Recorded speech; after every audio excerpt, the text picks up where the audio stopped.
There we are. I will not tell you how much we paid for that theme music, by the way. Bum, bum, bum. The expected action movie now. Bum, bum, bum. It reminds me It's of catchy. You remember it. You got to give him credit for putting that together. You remembered how it goes. It reminds me a little bit of the music at Disneyland with Phantasmic. It constantly rises and never resolves itself. Bum ba da da da da dum, ba da da dum, bum ba da da da dum, bum ba da da dum, bum ba da da da dum, bum bum bum bum ba da da dum bum. They should have you ever worked at Disney World? Because they should hire you just to do that for them. I was the last magician at Disneyland. When Disneyland shut down, they placed me there in front of the gates and at downtown Disney, and I performed for the guests that couldn't go into the park. So I had thousands of people still in the hotels, and for a few days, I was literally the magic of Disney. Wow. You should use that in marketing. Yeah.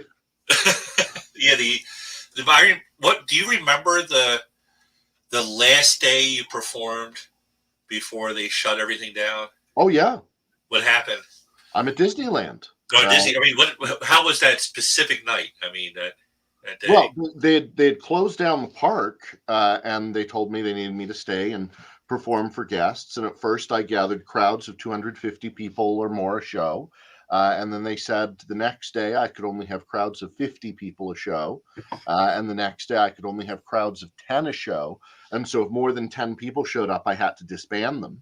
And then at that point, it just didn't make sense. And then, that week I had about $70,000 worth of gigs cancel, like everybody. And it was quite a day. It's quite a day. And then I drove back. I drove back through Vegas. And it was absolute ghost town down the strip. I posted a video of that on YouTube. I remember that video. Yeah. Yeah. And quite an experience. But I decided very quickly that I needed to not only start doing virtual performances, but I had to help other magicians do them as well. So within a few days of the shutdown, I put up a video on Penguin Magic for $15, where everybody else was selling things for $200, right? And telling magicians, if you can't afford 15, let me know. I will send you $15, and give it to you. So, wow, yeah, I was at the Lord Baltimore Hotel. I performed we had a cancellation that evening due to it starting, and they knew that it's like we'll be stuck there, so we can't come, and I understood. So I filled in for that evening and did the show myself, and it was they were basically everyone was already self-quarantining for the most part, or at least had an idea that they should be starting to do that. And the audience, which normally would have been on that sort of weekend, probably anywhere from 30 to 50 people, had a dozen people in there. But I performed anyway, and that was the last show we were legally allowed to perform at the theater, and I feel terrible. I feel terrible hearing that all 12 of them died. That's really, really bad. I'm so sorry. Yeah. Well, it's a tragedy. I should have quarantined myself, I guess. The Lord Baltimore Hotel. I thought we fought the War of Independence, so we didn't have to have Lord Baltimore anymore.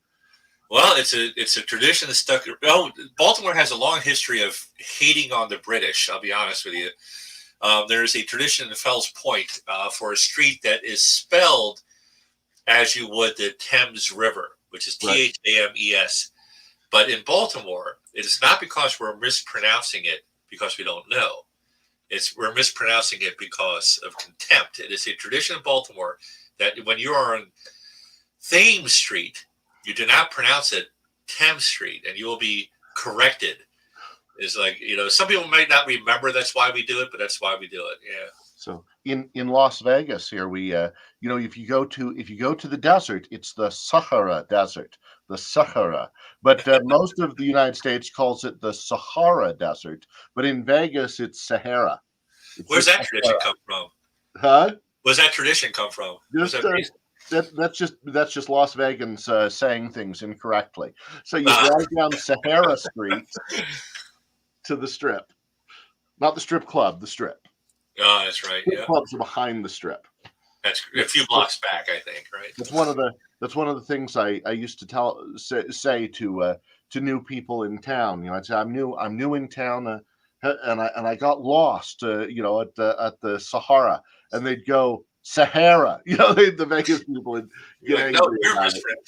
Last year, I performed in with my friend Vlad. I think you know Vlad.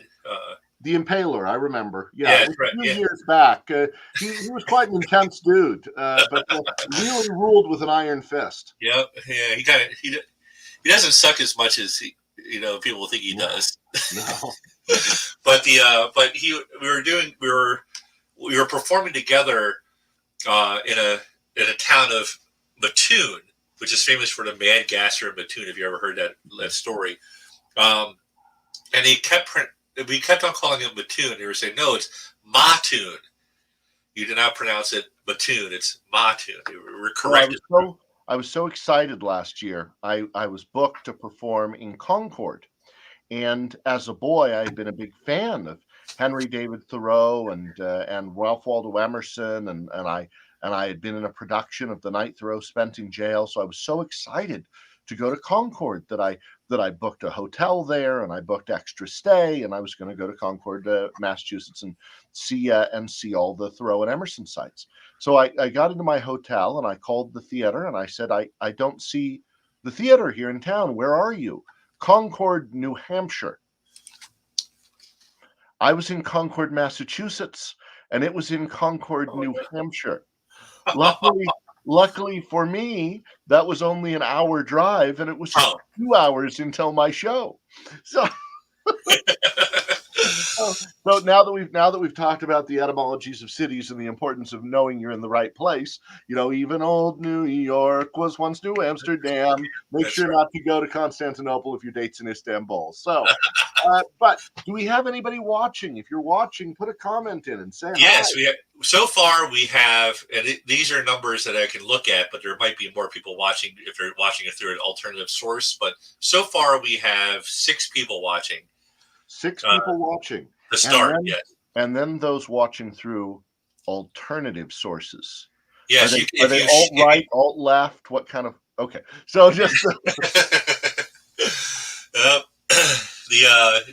it's the politics episode's another episode. We'll do that in a couple of months. I have a bachelor's degree in religious anthropology and a master's in political rhetoric. They say you're not supposed to talk about politics and religion, but they're the only things that I am proven to be able to talk about competently.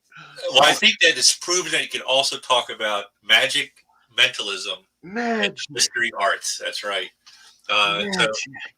So we got off to a run on this episode. This is the Pose Magic Academy. Tonight we have Paul Draper, in case you can't read the box that's in the big sign in the back, and the and the name. That's right. This is Paul Draper, who's a anthropologist, a magician, a mentalist, a seance performer, mystery artist extraordinaire. And he's tonight. Here's to answer questions. So if you have questions and more, and if it goes how we normally do this, and this is the first time we've ever done this on a Tuesday, I believe, then feel free to ask questions in the comment section, and we can read this and put the questions up for you to ask questions to Paul. And of course, this will be recorded. You might be watching this in the future as a recording. And of course, if you ask a question then, hopefully we see it and maybe we can respond to it at that point. But feel free to ask questions right now as we go along. Maybe it's still too early for people to ask questions, but we do have some people watching. Unless it's so far in the future that both of us have already died, then we want you to hold a Eugene Burger style seance and bring us back. Bring us back. Yeah. Yes, we're totally open to that. You're free to use our names in seances in the distant future. I once, when it looked like Amazing Jonathan wasn't going to live forever, I said to him that when you die, I want you to come to my seances and help me. And he said, I want you to know, Paul, I'm going to come to all of your seances, and I'm going to make sure absolutely nothing works. And you will know that the reason nothing works is because you have actually summoned a real ghost. Yep, and it's validation right there. You've proven yourself as a competent seance artist by ironically nothing happening during the Nothing work. happens. Yeah, that's right. Impossible. Boy, so tell us about. So you're an anthropologist. You're an actual scientist. How did you go from what made you go and study that, and then how did you go from that to being where you are right now as a mystery artist? It's a good question. An anthropologist, just so people know, very often when I say, "Do you know what an anthropologist is?" they say, "Do you study bugs?" That's an entomologist. Or do you study bones? No, that's an archaeologist or a necrophiliac. I study living human cultures. I study living human cultures, religion, healthcare, consciousness, why we believe the strange things we believe. An anthropologist is really a professional outsider, someone who says, I want to travel to a culture or society that isn't my own. And I want to learn that culture and society as if it's my own, so that I can translate it for other cultures and societies so they can help understand this group, right? So we can shine a spotlight on these other wonderful cultures. And most anthropologists are people who are trying to find themselves, or people are trying to find, why don't I fit in the culture or society that I'm in? Why am I on the fringe of my culture with one foot in and one foot out? And what does all that mean? I was really brought in by a class called Magic, Shamanism, and Religion, and another one called People and Cultures of the World. That's where I started, and many anthropologists do. But yes, I still work doing some work with the Society of Anthropology of Consciousness, with religious anthropology, symbolic anthropology, with medical anthropology, and some of the top 100 healthcare systems in the nation. But I was teaching at UNLV, and I was teaching at the University of Nevada, Las Vegas. And after a couple of offers came through, I found that I could make more per magic show than I could per semester of teaching. The truth is, I love teaching. I love musical theater, but nothing paid better than magic. Yep. Magic is how I paid my way through college and grad school in a very real way, and it has afforded me and my family a lovely life. Wow. Congratulations. Yeah, And I'm sure you've incorporated some of that knowledge in religion and human studies into your shows. right.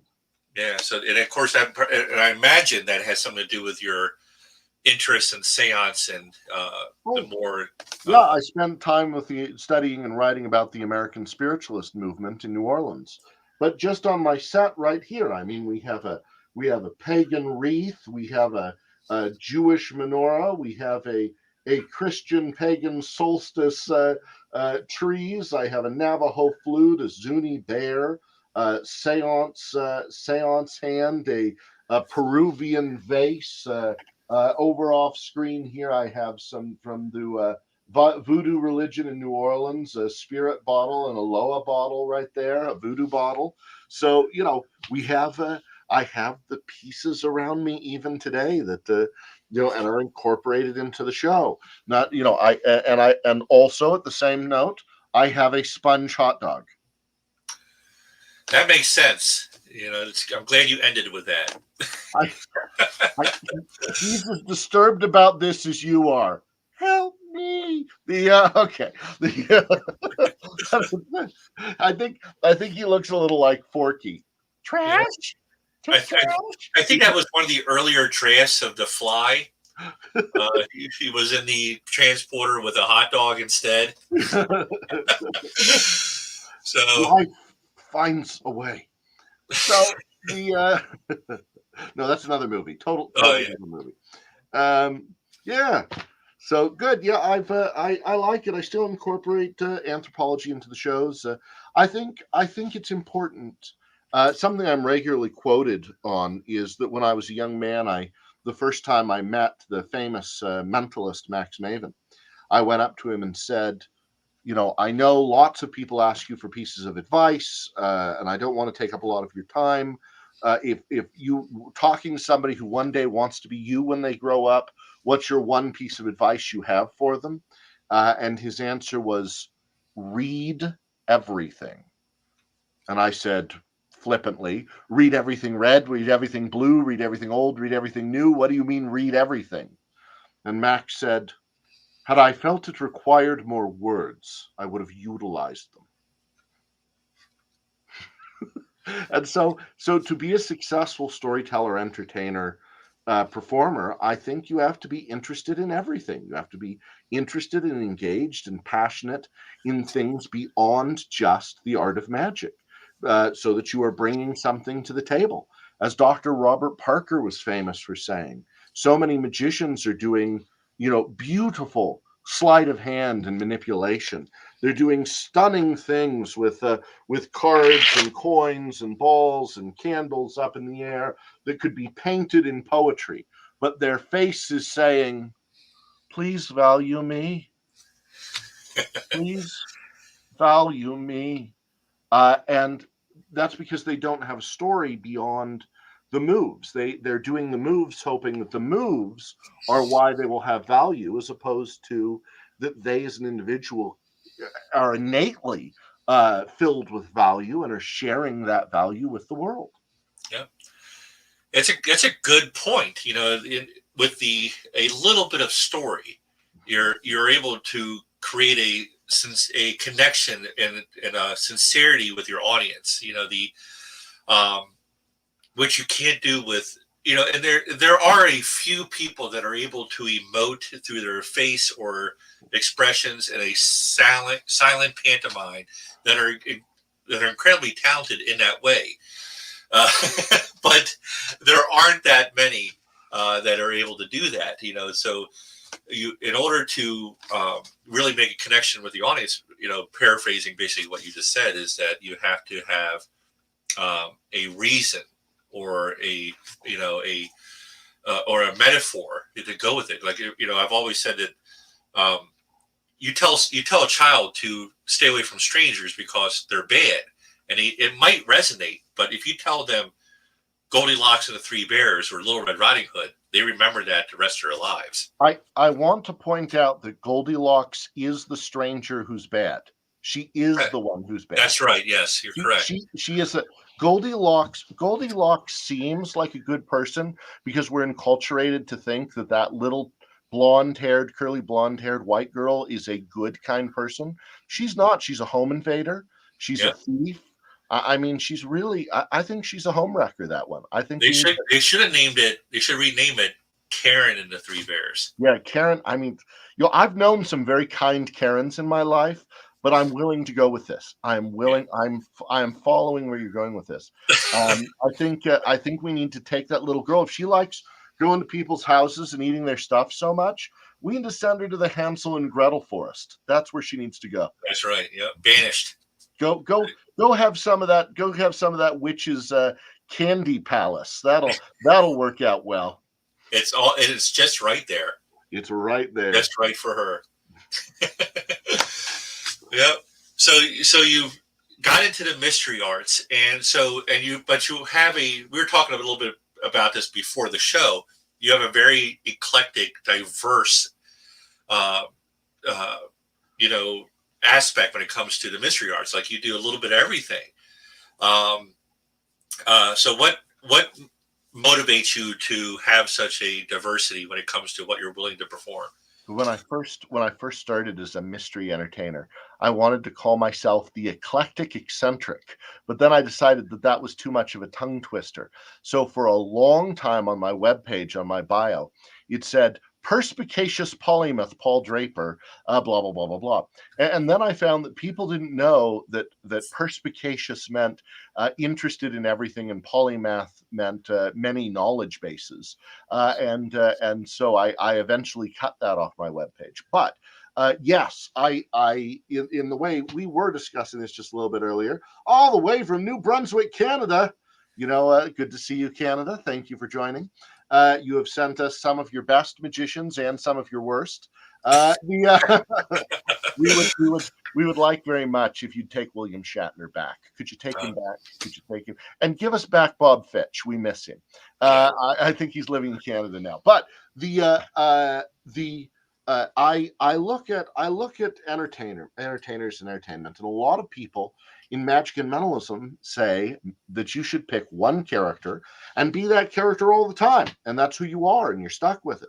But I would hate it if all Orson Welles could ever do in his entire career is War of the Worlds, and he just had to keep producing that same show, or Tom Hanks would have only been Joe versus the volcano, or Madonna currently still was rolling around on a bed singing like a virgin, and there was no other character she could be. I am happy that these actors and actresses and performers are all actors, and musicians have been able to evolve and change their character with time and to respond to current trends and what they're passionate about in that moment.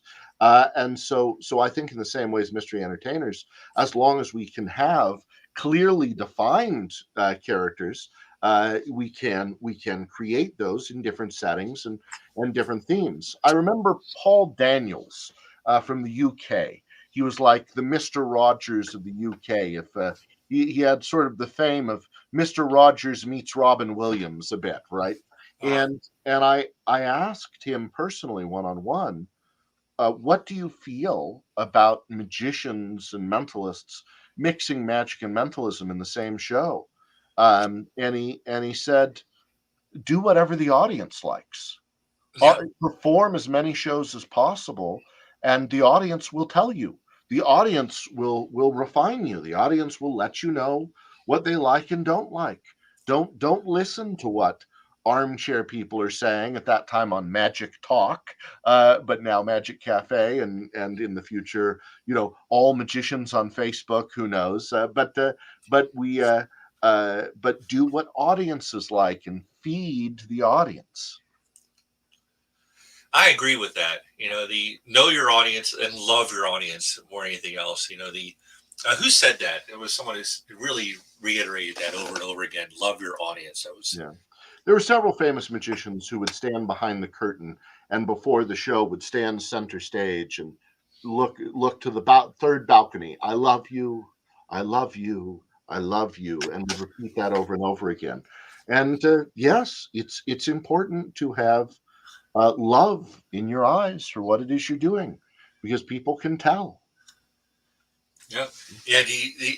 The I think that what separates you from the mystery artist Paul Draper from a lot of the modern mentalists. The concept of the propless mentalist, who's I combine the five senses to create the illusion of a sixth sense and that sort of thing. There is a certain realism to the way you perform. And also you can tell that you're not conveying this idea that I'm better than the people I'm performing in front of. Right, You right. know, Absolutely, and it's very hard. I mean, so many performers, they have to keep up that persona, even off stage, and I'm able to say to people, I am so happy you enjoyed my show.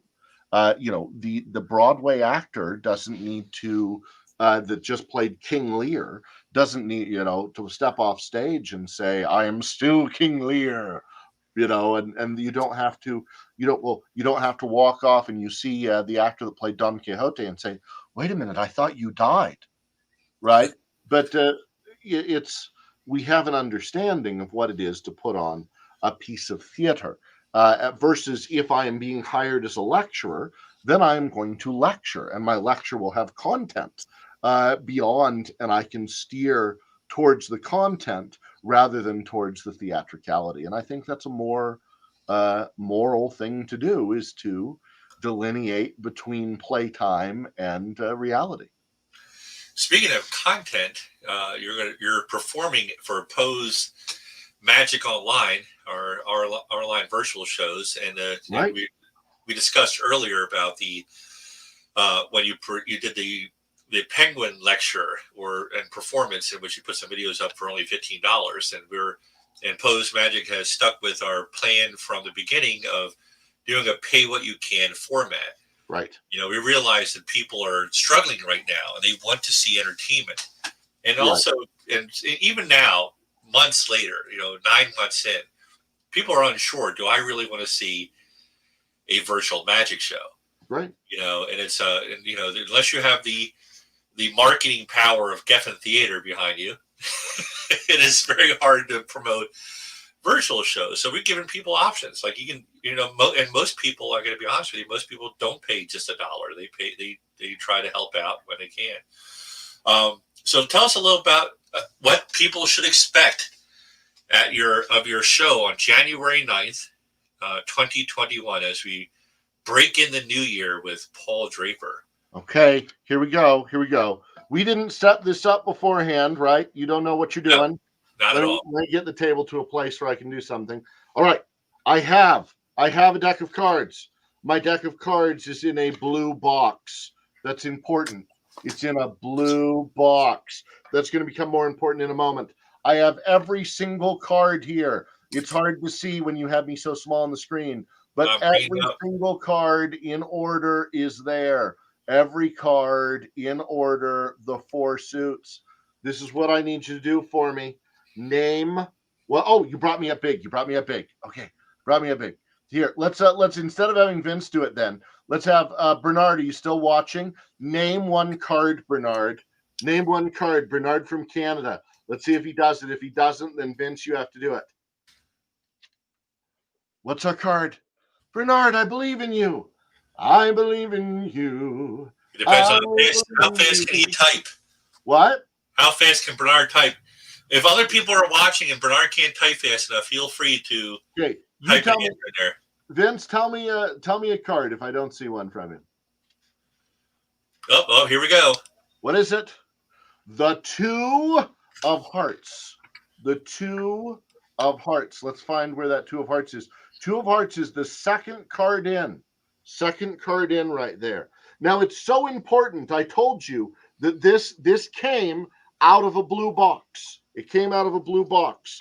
And why that was important to point out at the start is because every card in this deck is a red card.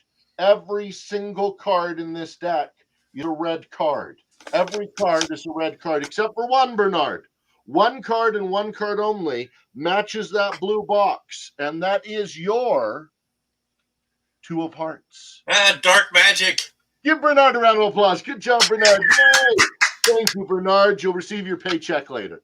No, we didn't set anything up, but it's going to be lots of the magic is going to be highly. I didn't set up stuff for a whole show, but the magic is going to be highly interactive, playful, themed to that month and what's going on. I don't know if I'll still have by then the Christmas setup or not, though my set's more winter wonderland.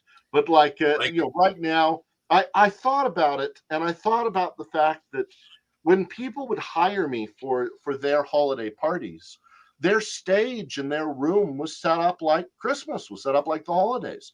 And if people are hiring me to perform for their holiday parties, I don't get the benefit of coming on their stage that's set up like the holidays. Yeah. So I need to set up mine. If I'm their holiday party, I better darn well do it. Here I have 3 ornaments, 3 red ornaments. Watch close. 3 red ornaments. 1, 2 go into my hand, and 1, that one right there, goes into my pocket. How many are in that hand? 1, 2, 3. You watch. 1, 2, because it's magic. There's 3. There's 3. Watch again. 1, 2 go in my hand. 1, that one right there, goes into my pocket. As a magician, I lie and I cheat. How many are in that hand? That's right. 1, 2, because it's magic. There's 3. This time I'll do it really fast. Really? Oh no. You know what happens when you do it? You know what happens when you do it that fast? Boom. Here's the first red one. There's the second red one. This one was too fast. The color didn't get on there. Oh no. Vince, I want you to help me, Vince. Vince, help me. There's that white ball right there. I'll toss it over. Name a color, a Christmas color, other than red and white. What's another Christmas color? Green. Green. Okay, just like that. Suddenly it's green. Vince, you're so good at this. You're so good. That's the mentalism segment. Toss it over there. Just in case. Wait a minute. What's that? There's a little stem coming out. Oh, because this is the Hanukkah segment.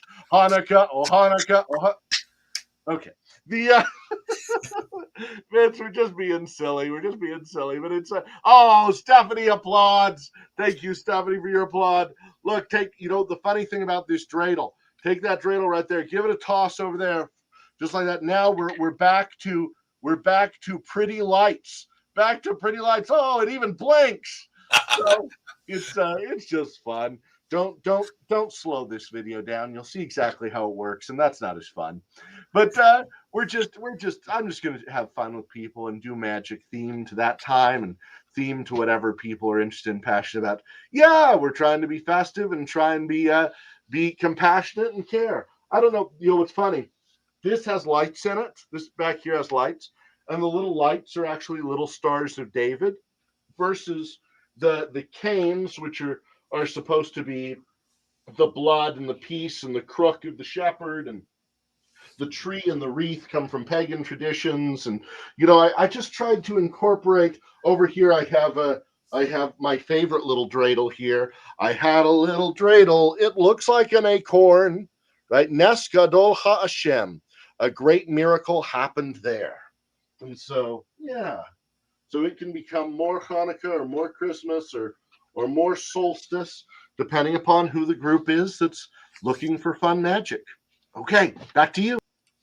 Yeah, because we'd actually talked about exit solo layout. There we go.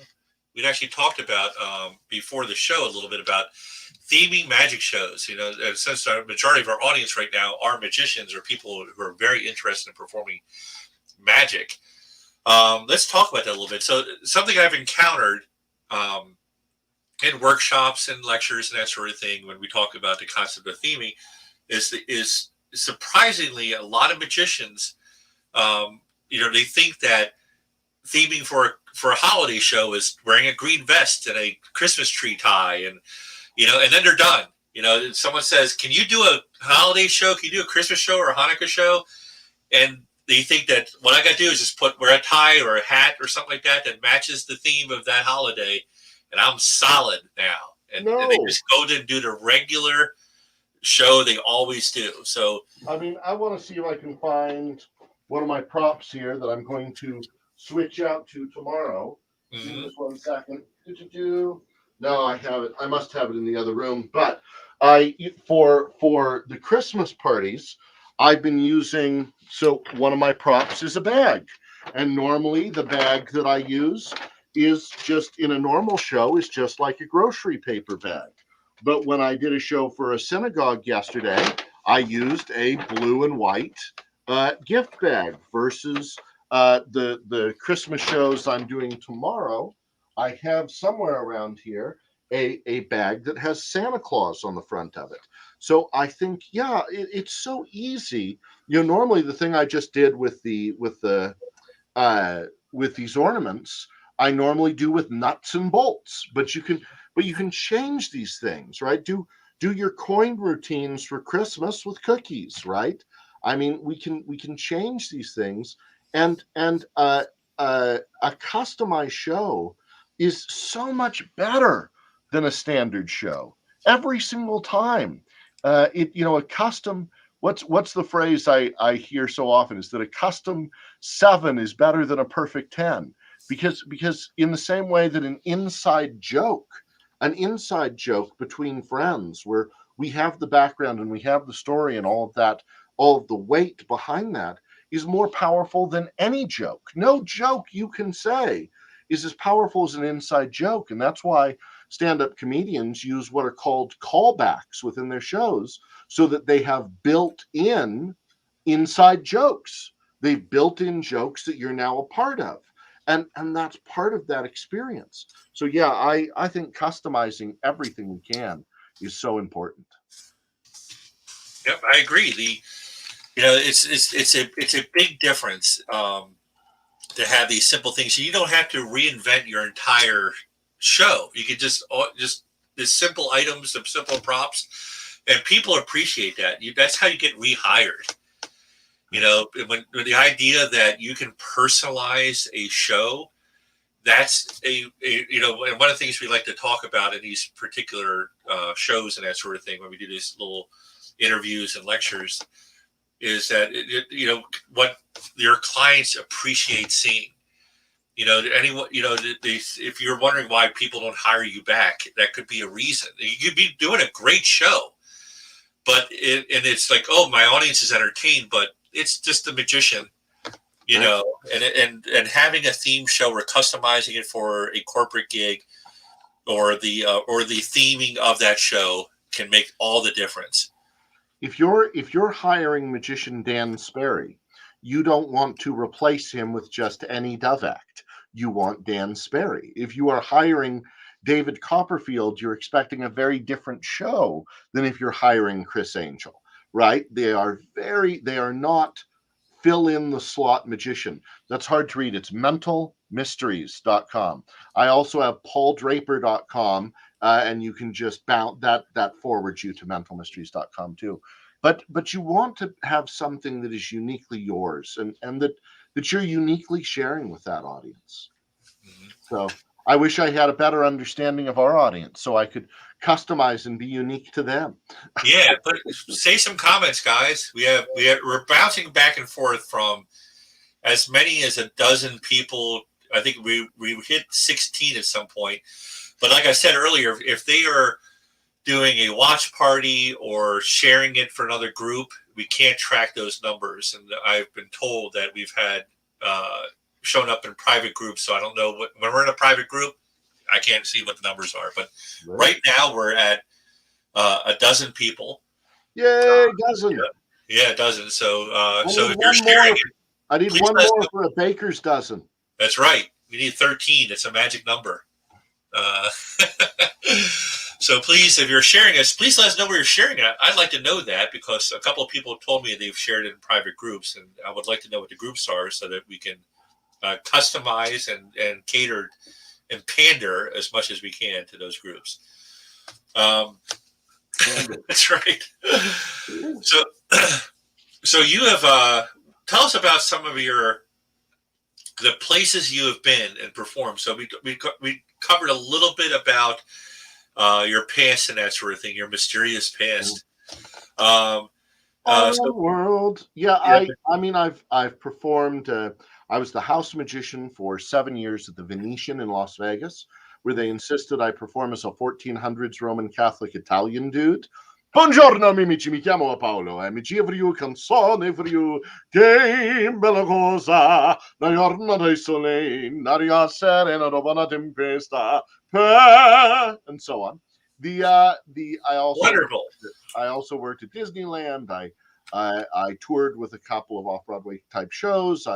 Musical theater shows. I worked on cruise ships, the Azamara line, which is part of Royal Caribbean, to places like Cuba and New Zealand, and went through the Panama Canal with the Costa line, and have performed the Magic Circle in London, the Magic Castle in Hollywood, the Monday Night Magic in New York, all the sort of magic-themed venues in the English-speaking world, from Bristol, England, Smoke and Mirrors, to Philadelphia's Smoke and Mirrors, owned by two different people.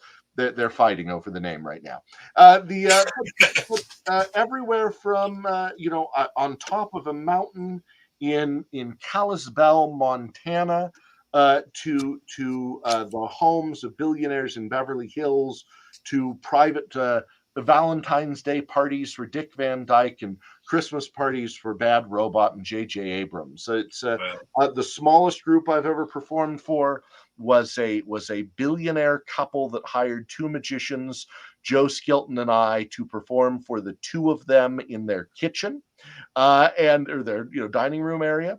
And was also one of the highest paid gigs I've ever had. He and I each did 45 minutes for these two people. And then the largest I've had live was 5,000 people in a ballroom at the Salt Palace. So it's, from county fairs in Alaska, standing on, the back of a truck they just took the hay off of to feed the animals, and that's now the stage, to performing in theaters built in the 1800s in England.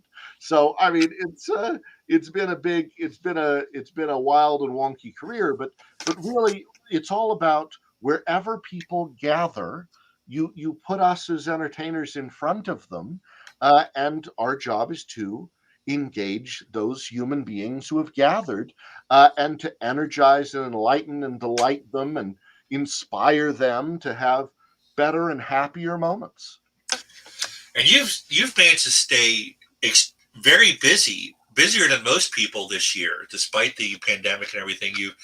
You've of course branched off and started doing your virtual shows, Right. and making your own strides in the best ways of doing that. How many shows are you, by the end of this week, how many shows would you have done, if you don't mind sharing that? Oh, sure. Here's my phone. So I give away one free show every single day to a Title I school or to a church or a synagogue or a children's oncology center or a charity of some sort. So do you want to start our week on Sunday and end on Saturday, like Yes. like Jews, or on Monday and end on Sunday? I have 1, 2, 3, 4, 5, 6, 7, 8, 9, 10, 11, 12, 13, 14, 15, 16, 17, 18, 19, 20, 21, 22, 23, 24, 25, 26, 27, 28 shows this week. That's 13th to 19th, 28 shows. Yep. You're doing 27 shows more than I am this week, if you're not counting this and my hosting duties and other things. So, if you count the hosting duties, then you're only doing 22 shows more than I am. The benefit is they're all 30 minutes long. They're all right here. I have a bathroom over there and a kitchen over there. I don't have to go anywhere. I have 2 puppy dogs upstairs to energize me. I have a backyard right here that's just lovely out there, and so for fresh air, and it's I can be in Paris in the morning and Hawaii at night, and it's so wonderful, and I have everything here. What you don't see is I have about 6 tables of stuff around me that I can pull from and pull on, from doing a corporate mind reading show to a show for 4-year-olds at a preschool. And the show is different depending upon who it is I'm performing for at any moment. And that's part of it too, is I'm so variety driven. I need that variety, that energy from people. And you have a great setup. Is this your table right there? Is that how you usually perform, right there? So this is the table I was using at Disneyland when the world shut down, and I used previously. It's got some things on the front, but I have it's just a waiter's table with a board and a frame on it right there.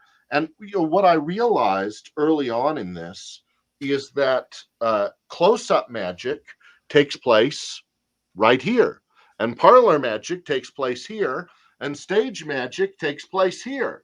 So if I want to do a big stage trick, if I want to do something that I do on stage, you do it here.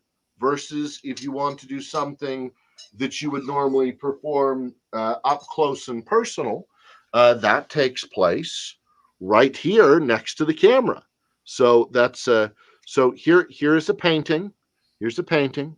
It's a picture of a polar bear in a snowstorm, right? Paid a lot for that. This one. Not the same, very different. It's a baby seal in a snowstorm, but it looks similar. I understand that. This one right here, blank canvas, nothing on that one. This one right here, 4 different tones of white.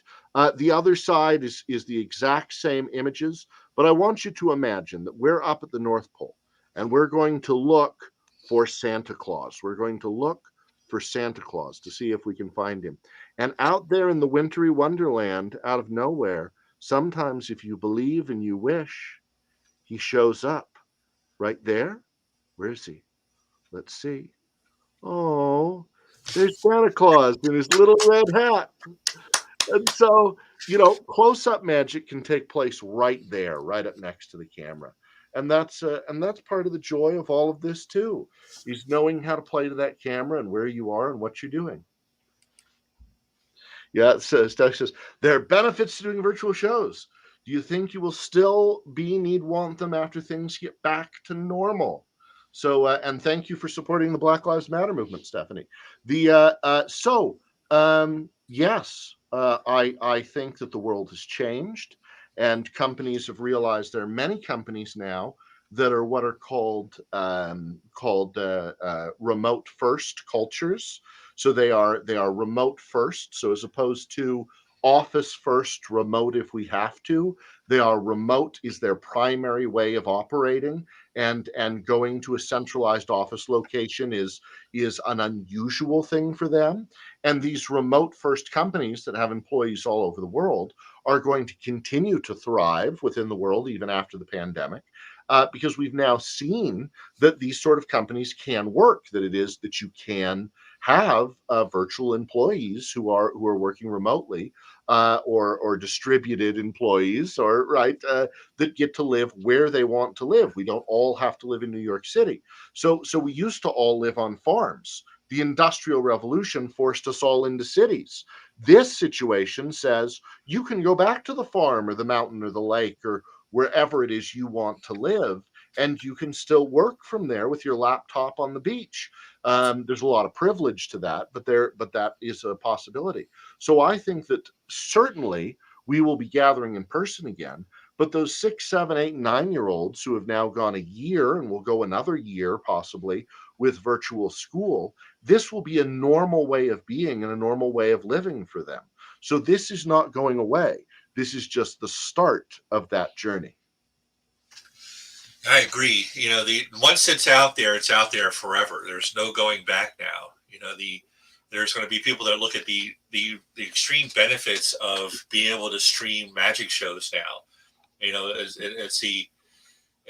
And a lot of people are putting out good quality work. They're learning from the mistakes of others, and those people who made those mistakes are brave for attempting it in the first place. There's nothing wrong with making a mistake. We appreciate all the people that went out there and braved the format and figured things out for us, so we can all learn how to do virtual shows. And we have another question, by the way. I'm ready. All right. Oh, it's just a very flattering thing to say. Yay! Hello there, Vincent, and the great Paul Draper. Oh, you got a great in front of your name. Yes. You guys rock. Yes, because this is Alexander the Great. He conquered the entire known world. That's right. Yeah. Rock or spooky or whatever keeps entertaining us. LOL. Yeah. And Alexander the Great had, according to my high school history teacher in Utah, he had a best friend who rode on his horse with him and shared a tent with them, and they wrote love letters to each other, but they were just friends. Oh, friends. Yep, just friends. I'm sure your high school teacher had some interesting things to say about Columbus too. Yes, that's right. That's right. Such a Columbus never made it to the Americas. He never touched the land. He was down in Cuba, right? He never made it up here. He was in, and so but was it the 18th century or the 19th century where that myth started? I think it was the 8th and 17th, or maybe it was the early 1800s. The problem is Italian American immigrants had come to America in great droves, and they wanted their own hero. And this was an Italian hero that could be had, even though he came out of Portugal with Portuguese money to go and all this. But that was the desire there. In the same way, we didn't really celebrate Thanksgiving until Abraham Lincoln, right? I mean, these lots of holiday pieces come from other religions that are converted into each other, and so it's I celebrate Passover every year. But as an anthropologist, I do not think that the Jews were slaves who built the pyramids. Historically, that's not. There's nothing other than the Bible to prove that the Jews were slaves building the pyramids, because we have records of people building the pyramids and what they were paid and who they were and all these things. So yet I still celebrate Pesach each year. So it's these are all, all these history things get murky. Yeah. We passed a baker's dozen. Oh, good. We've achieved your goal for tonight. Yay! Huzzah! Past it. Yep. So of course, don't want to go too much into politics, but of course, there's been quite a bit of discussion on revisionist history this year. Who? Where? Here? Yep, as you know. Who? But I just want to. We're getting close to the bottom of the hour.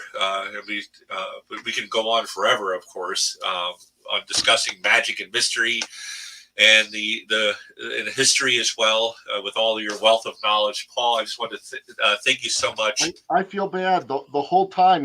You've been more comfortable in a vest and yet indoors with a hat. I have to join you. I had to stay on brand. It's a sweater vest and a hat and a flat cap always. You are my friend. You are special. Do you sing when putting on the vest? You are my friend. You are special to me. When I want to be alone, I sing. Yeah.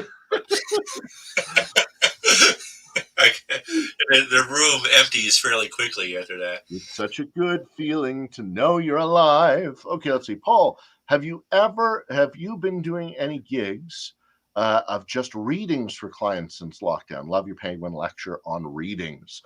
So, I got to be really honest with you. I did probably 15 or 20 readings to get ready for producing that video. I did find that it was a successful model, that I could make $25 a reading to do these virtual readings in that way. So I thought that it is a way that I could make a living if I had to. But again, I then moved into doing family parties because I saw a really great need for that. As many of you have seen me put out there in the United States alone, and we have people from Canada and other places, there are 8 million school-age children who are home during the pandemic. 8 million. And so that means that today 200,000 children are celebrating their birthday, and tomorrow 200,000 children are celebrating their birthday, and the next day 200,000. And that's not the world, because I've been doing family shows in the whole world, but just in the US.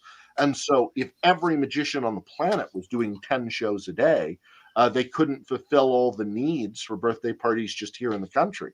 And then I moved from there back into the corporate world in probably May. I started doing corporate shows again because I found that people in the corporate world were starting to come on board and accept that this was a real thing. And that's when that started coming in hot and heavy for me again. But no, I have not personally focused on readings during this time, but I did find that it was a very successful strategy if you wanted to give people hope. My readings have one unified message, and that message is the same in every reading, no matter who I get, because it's entertainment for me, not religion. And the reading is: life is hard. It's harder than you thought it would be, but through hard work, kindness, and building a strong team of people, things will get better. And that's the message I used. So yes, I think it's a successful strategy. You can book 10 a day at $25 a piece and make a real living. But that's not been the strategy I've taken. Yeah, great question, Chris. Thank you. Hey, will this really be the normal way to watch shows? And do you really like this question for both? So, will this really be the real way to watch shows? Well, now that movies are out, no one will go to the theater anymore. Now that radio exists, nobody will buy a newspaper ever again. Now that television exists, why would anyone go see David Copperfield or Chris Angel in person if you can see their special on television? Now that VCRs exist and you can record the special on television, why would you ever go back to see a news, or pay to see a live thing if you have it on tape forever and ever? So this is my answer, is that this will be a part of the culture. But as things move forward, opera still exists. Mm-hmm. Opera is not the big thing of the day, but opera still exists. And so this will still exist. Live shows will still exist, but this will now be part of the world. I agree. Yeah, I think that covers both by just me agreeing with everything you've said. Because all of that's true. Just because this is out there doesn't mean that everything else is going to die. The pandemics have happened before. industries and live industries as well are born out of situations like this. Movie theaters became popular because of the Great Depression. Because we wouldn't have theater chains like that if it weren't for this. And yes, they're suffering right now, but they will be back. They might be different. There might be something new. They might have had to change. There might be fewer of them, but they will be there and available. I remember going to the Blockbuster to rent VHS tapes, and then going to Blockbuster to rent DVDs, and then getting the DVDs in the mail from Netflix, and now streaming videos from Netflix, and now buying rights to streaming videos on Amazon. Jeff Bezos really, really should be Santa Claus. He knows my address. He has a drone to drop things down my chimney. He has my wish list. I mean, he has it. But what, Jeff Bezos? Why won't you be Santa Claus? But he owns Amazon. But yes, all of these things become a part of what this is, and there's a difference between there are less parlor magicians performing in the parlors of wealthy people's homes than there were in the 1800s, but there are more stage magicians performing on stage than there were when Robert Houdin took the old tennis courts and turned them into long theaters. These things, grow and change, and we as magicians and entertainers of all types need to be pro-innovation, pro-change, pro-adaption and adoption of new ideas. So you've got a lot of private shows coming up, but where besides Pose Magic you're doing on the 9th, but where else can people see you doing and where? You can join my Patreon at patreon.com/Paul Draper. That's a great way to join me. I have a public show. When's my next public show? I have a public show for the Magic Castle on Saturday.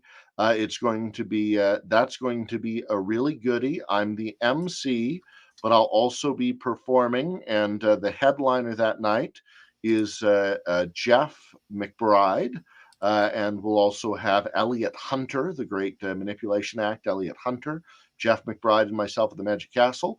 It's $20 to join us for that. But I have shows all the time, and if you have a charity that you're passionate about and they want me to raise money for them or give shows for free to children in need or communities that are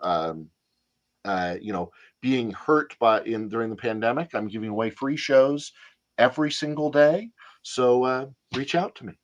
So I put Paul's Patreon into the chat. So please go click on that and sign up today. And his website's in there. So, and of course, if you want to sign up for Paul's show on the 9th, of course, everyone knows where to find the Magic Castle website.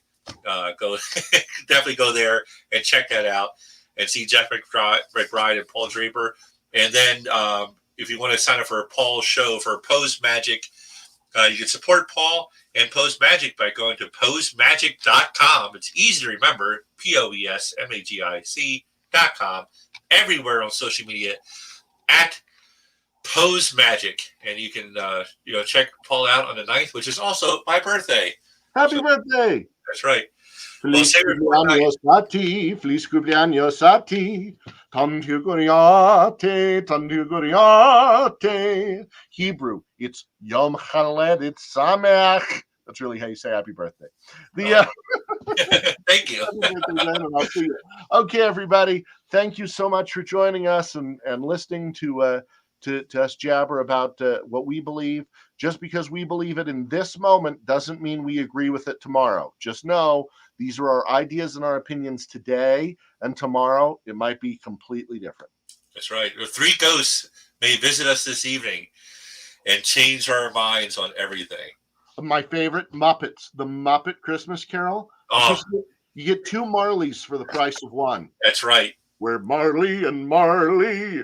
Ooh.